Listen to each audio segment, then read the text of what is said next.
नाजरीन आदाब, IS news में आप सभी का इस्तकबाल है। आइए नज़र डालते हैं आज की अहम खबर पर। जलपल्ली म्यूनसिपालिटी के इलाके में BRS पार्टी की जानिब से एक प्रेस मीट मुनक़िद की गई। मीडिया से बात करते हुए BRS youth leader Kartik Reddy ने कहा कि आज जलपल्ली की आवाम को बड़ी राहत मिली है। जैसा कि आप सब लोग जानते हैं कि यहाँ की आवाम गवर्नमेंट हॉस्पिटल को लेकर बहुत परेशान थी। इसको मद्देनजर रखते हुए वजीर तालीम सविता इंदिरा रेड्डी ने हुकूमत से मुतालबा किया था, जिसके बाद 10 से 11 करोड़ रुपए आज हॉस्पिटल के लिए मंजूर किए गए, जिसके बाद अवाम में मसरत की लहर दौड़ गई। यूथ लीडर कार्तिक रेड्डी ने बताया कि जिस तरह हाईटेक सिटी में IT कंपनीज है, ठीक उसी तरह जलपल्ली म्यूनसिपालिटी इलाके के पहाड़ी शरीफ में बहुत जल्द IT कंपनी शुरू होगी। इस मौके पर यूथ लीडर कार्तिक रेड्डी ने कांग्रेस पार्टी को शदीद तनकीद का निशाना बनाते हुए कहा कि 70 साल से कांग्रेस हुकूमत काम कर रही है, लेकिन अफसोस की बात यह है कि 70 साल में कांग्रेस पार्टी ने मुसलमानों के लिए कुछ नहीं किया। मीडिया से बात करते हुए कार्तिक रेड्डी ने तमाम तफसीलात बताई। इस मौके पर BRS माइनॉरिटी लीडर खैसर बॉम, BRS party president Iqbal bin Khalifa, नुमाइंदा vice chairman Syed Yousuf Patel, minority president Sheikh Afzal, councillor Saud Awalgi, Mohammed Shamsuddin, Mohammed Mazhar Ali, cooption member S Krishna Reddy, Shankar, Lakshmi Narayana, Abdulla Ghalib, Sudhakar Goud और BRS के लीडर्स भी मौजूद थे। मजीद ताज़ा तरीन खबरों को देखने के लिए आप देखते रहिए IS न्यूज़। चैनल को लाइक, शेयर और सब्सक्राइब करना ना भूलें, और हाँ, फेसबुक पर फॉलो ज़रूर करें। अस्सलाम वालेकुम। आज इस प्रेस मीट बुलाने का मकसद ये है कि अपनी जलपल्ली म्यूनसिपाल्टी में दो ऐसे नए सैंक्शन दी गई। यहाँ के इस हलके के MLA मोहतरमा वज़ीर तालीम सविता इंदिरा रेड्डी जी की सदारत में, उनकी नुमाइंदगी पे बहुत सालों से अपनी जलपल्ली म्यूनसिपाल्टी और अगल बगल एरिया में गवर्नमेंट हॉस्पिटल का ख्वाहिश था।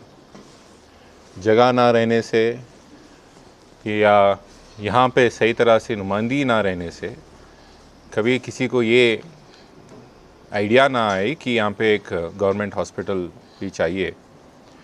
मैं आज बहुत खुशी से आप सबको बताना चाहता हूँ, हरीश राव साहब जो वज़ीर शहीद हेल्थ मिनिस्टर है, उनकी नुमाइंदगी पर, उनकी सदारत में आज जलपल्ली म्यूनसिपाल्टी को तकरीबन 10 से 11 करोड़ से एक गवर्नमेंट हॉस्पिटल 30 बेडेड का सैंक्शन हुआ। आपके ज़रिए से मैं जलपल्ली म्यूनसिपाल्टी सब हमारे भाई बहन को सबको मुबारक कहते हुए, और ख़ासकर 300 करोड़ का बजट से 50 एकड़ का लैंड अपना पहाड़ी शरीफ का दरगाह के पीछे माइनॉरिटी लड़कियों का बोर्डिंग और क्या क्या आता है सर, रेसिडेंशियल, सिर्फ लड़कियों का था? नहीं, सबका माइनॉरिटी रेसिडेंशियल स्कूल का भी सैंक्शन हुआ। उस बात का भी मैं बहुत बड़ी मुबारकबाद कहते हुए 50 एकड़ और 300 करोड़ का सैंक्शन हुआ। और तीसरी बात यह है कि अपना हर वक्त ये बात चलती है अपनी ओल्ड सिटी में, IT टावर हो या सॉफ्टवेयर के जो भी कंपनी हो, वहीं गच्चीबोली में, मादापुर में सैंक्शन होते। अपनी एरिया में ना कौन सी IT टावर आता या कौन सी भी सॉफ्टवेयर कंपनी आती। पिछले हफ्ते में मलकपेट में KTR साहब ने एक IT टावर का सैंक्शन की, उसका फाउंडेशन स्टोन भी डाले। आज हमारे पहाड़ी शरीफ एरिया में भी एक IT टावर का सैंक्शन हुआ। इस बात का भी मैं बहुत बड़ी बात से मुबारक कहते हुए हमारी जलपल्ली एरिया के और ख़ासकर अपने चंद्रायन गुट्टा की एरिया के हर एक जने को भी एक खुशखबरी ये बात की। दूसरी बात अभी हो गई जलपल्ली म्यूनसिपाल्टी की बात, तो सिर्फ यही साल में तकरीबन 100 करोड़ से ज़्यादा बजट लाके जलपल्ली म्यूनसिपाल्टी के रोडों का, ड्रेनेजों का तरक्की हुआ। अगर आप 2 साल पहले जलपल्ली म्यूनसिपाल्टी में रोडों का हो या ड्रेनेज का हो सहूलतों से अगर कंपेयर करते, तो अभी माशाअल्लाह बहुत बड़ी मुताब से डेवलपमेंट हुआ, बहुत बड़ी मुताब से यहाँ पे तरक्की हुई। इस बात का भी जलपल्ली म्यूनसिपाल्टी के हमारे भाई बहन इस बात का भी मुबारक कहते हुए, अभी बात सियासत की हो गई तो 2 महीने में इलेक्शंस की टाइम है। कांग्रेस पार्टी के बहुत बड़े बड़े बयान चल रहे हैं। इस चीज़ की आप ये याद रखना कि 27 साल में, 70 या 80 साल में इस मुल्क के मुसलमान कौन सी जमात को वोट दिया?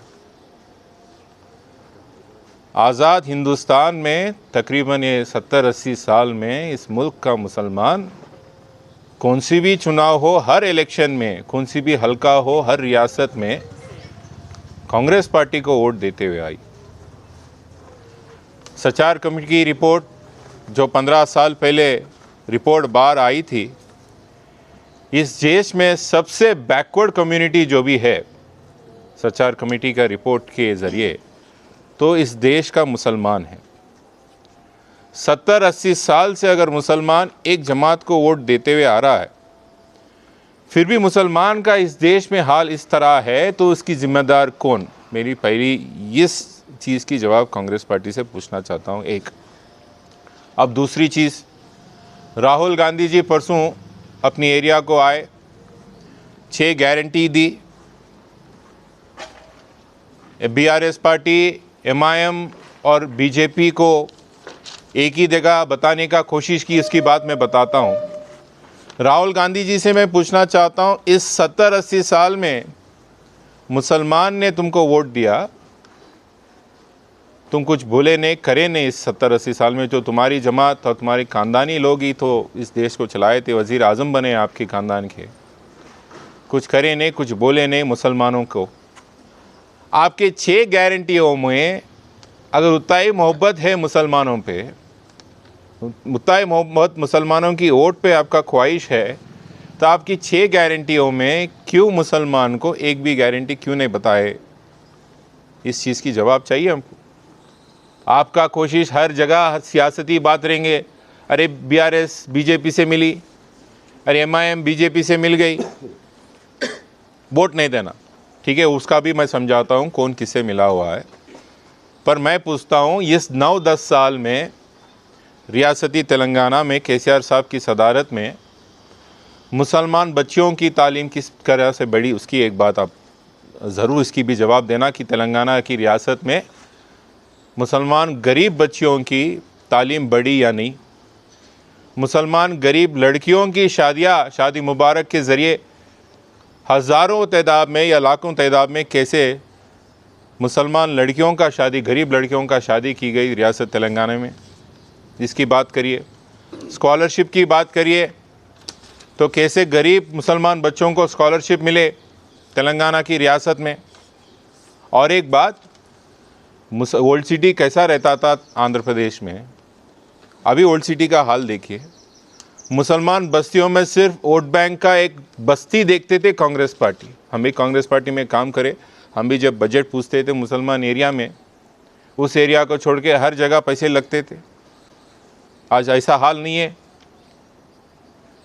केसीआर साहब की सदारत में सबसे इज्जत और तरक्की अपनी कम्युनिटी, अपनी बस्तियां आज इस 9 साल में हासिल करे। कांग्रेस पार्टी के 6 गारंटियों में मुसलमान की बात नहीं हुई। आज मैं उस दिन भी पूछा था, कुछ दिन पहले, आज जो मैं बात पूछा था वो बात हर एक जना उसी बात कर रहे हैं, उसी जवाब पूछ रहे कि आपके रियासत के सदर रेवंत रेड्डी साहब है कहाँ से। ये बात तो सच है, खुद बोल बैठे कि मैं आरएसएस का हूँ, मैं आरएसएस से निकला सो लीडर हूँ। 1 महीने पहले पार्लियामेंट में खुद रेवंत रेड्डी साहब आरएसएस के फाउंडर केशव बलराम हेगडेवार के पार्लियामेंट में तारीफ़ कर बैठे। ये मेरी बात नहीं है, पार्लियामेंट का रिकॉर्ड देखिए। आरएसएस का अब ये साजिश है, आप सब सुनना और देखना चाहिए। आरएसएस का अब ये साजिश है, कौन सी भी रियासत में अगर बीजेपी नहीं जीत सकती, उस रियासत में सेक्युलर पार्टी या ऐसे पार्टियों में उनके उनके कैडर को हो या उनके लीडर को उनमें शामिल करा देना, उन पर घुसपैठ करा देना। रियासती तेलंगाना में कांग्रेस पार्टी में या महाराष्ट्र में हो आज कांग्रेस पार्टी में, दोनों भी सदर आज आरएसएस के हैं। आरएसएस का ये साजिश है कि हर पार्टी में बीजेपी को छोड़कर, बीजेपी को लेकर हर पार्टी में उनके ही जो माइंडसेट के लोग रहते हैं या उनके आइडियोलॉजी के लोग जो रहते हैं, हर पार्टी में उनका घुसपैठ कर बैठना और उनकी सोच हर सियासती जमात पे चला के रखना, ये उनका अभी एक स्ट्रैटेजी नया बना हुआ है। अगर मैं झूठ बोल रहा हूँ, अगर मेरी बातों में दम नहीं है, 3-4 दिन पहले रेवंत रेड्डी साहब खुद आरएसएस के अभी पीसीसी प्रेसिडेंट बन गए।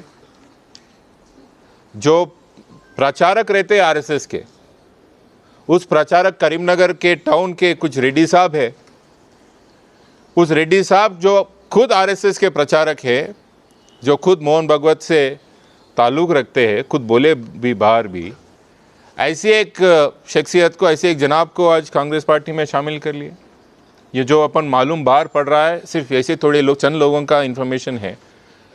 ऐसे हज़ारों लोगों को, कितने लोगों को बुनियादी ग्राउंड लेवल पे लोग पार्टी में शामिल कर रहे हैं, तो अपने पास डाटा भी नहीं है। मैं बता रहा हूँ, जो 70-27 साल 80 साल से मुसलमान का वोट ले रहा है, वो जमात, वो पार्टी कुछ करी नहीं, कुछ करेंगी भी नहीं। आपकी खुद गारंटी में कुछ बोले नहीं। तेलंगाना की रियासत में केसीआर साहब की सदारत में यहाँ अमन भी है, तरक्की भी है मुसलमानों की। आप ना अमन की गारंटी दे रही है आपकी 6 गारंटी, ना तरक्की की मुसलमान। आप ये बताने चाहते हैं सिर्फ क्या बीआरएस का ताल्लुक बीजेपी से, उसका भी बात करेंगे। 9 साल हो गए, 9 साल से कभी केसीआर साहब ने बीजेपी का कौन से भी एजेंडा को पार्लियामेंट में सपोर्ट करा या बाहर। प्रधानमंत्री साहब जो बंगाल जाते, जो दीदी को बोलते आप हमारे पास आए हाथ जोड़ के, प्रधानमंत्री साहब जाते दिल्ली को, वहाँ पे बोलते केजरीवाल साहब को आप आए हमारे कने हाथ जोड़ के। कौन से भी छोटे जमात है, हर जमात को बदनाम करके ऐसे जमातों को उनके नीचे काम कराने का एक स्ट्रैटेजी रहता है मोदी साहब को। आज परसों जब उन्होंने निज़ामाबाद आए थे, वही स्ट्रैटेजी में बोले कि केसीआर साहब हमारे कहने आए थे एनडीए में ज्वाइन होने का। अगर केसीआर साहब भी आते थे, एनडीए में ज्वाइन होने का था, तो मोदी साहब तो कभी लेते थे। और दूसरी बात, कांग्रेस पार्टी आज एक बार दिल्ली में देखिए आप, आम आदमी पार्टी के खिलाफ, अगर आम आदमी पार्टी का कौन सा भी विधायक वहाँ पे अरेस्ट होता है, एमएलए अरेस्ट होता है, तो खुद बीजेपी के साथ बैठ के बोलती है हाँ ये देखो आम आदमी पार्टी के एमएलए पूरे चोर हैं। पंजाब में परसों एक उनका एमएलए अरेस्ट हुआ, तो कांग्रेस पार्टी खुद जाके बीजेपी के बगल में बैठ गए और बोले हाँ अच्छा काम करे आप बीजेपी। यहाँ पे तेलंगाना में मणिकोंडा म्यूनसिपालिटी में तो ये लोगों का अलायंस है, कांग्रेस पार्टी का और बीजेपी का। अपने कंदकूर में है अलायंस, कांग्रेस पार्टी और बीजेपी का मिलके आज वहाँ पे एमपीपी बना गए। मैं ये समझाने का कोशिश कर रहा हूँ, तेलंगाना में मुसलमान वोट को भटकाने का एक साजिश हो रहा है। 2 इलेक्शन में 14 में हो, 14 में हो या 18 में हो, दोनों भी इलेक्शन में तेलंगाना रियासत के, यहाँ के स्टेट के मुसलमान बीआरएस पार्टी को वोट दी, टीआरएस पार्टी को वोट दी, केसीआर साहब का हाथ मजबूत करे। उनको पता है कि अगर केसीआर साहब को हराना है तो मुसलमान वोट को छीनना उनके हाथ से।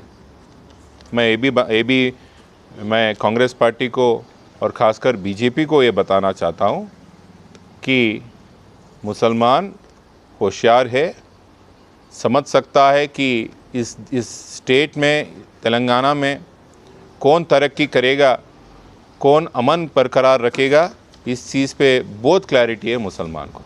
और ख़ासकर अपनी हलके महेश्वरम के हलके को, वालदा हमारे सबिता इंदिरा रेड्डी बहुत तरक्की की है अपनी बस्तियों में, बहुत सारे माइनॉरिटी स्कूल्स लाए अपने एरिया में, बहुत बड़ा कारखाने हुए अपनी एरिया के बहुत जगह।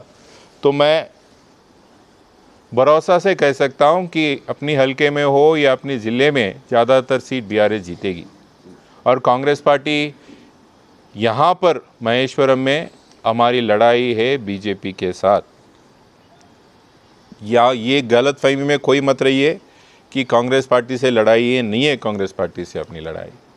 इस हलके में खासकर बीजेपी के 2 कॉरपोरेटर है ग्रेटर में, उनके तकरीबन 10 तक कॉरपोरेटर है बड़ंगपेट में, तकरीबन 20 तक कॉरपोरेटर है मीरपेट में, उनका काउंसिल अभी तुकुगुड़ा में है और कंदकूर में उनका एमपीपी है। कांग्रेस पार्टी के पूरे मिला के 5 से 6 काउंसलर या वार्ड मेंबर भी नहीं है इस महेश्वरम हलके में। जलपल्ली में भी नहीं है, तो एक है हमारा जलपल्ली में, वो भी बीजेपी के साथ। तो इस हलके में महेश्वरम में लड़ाई बीजेपी के साथ है।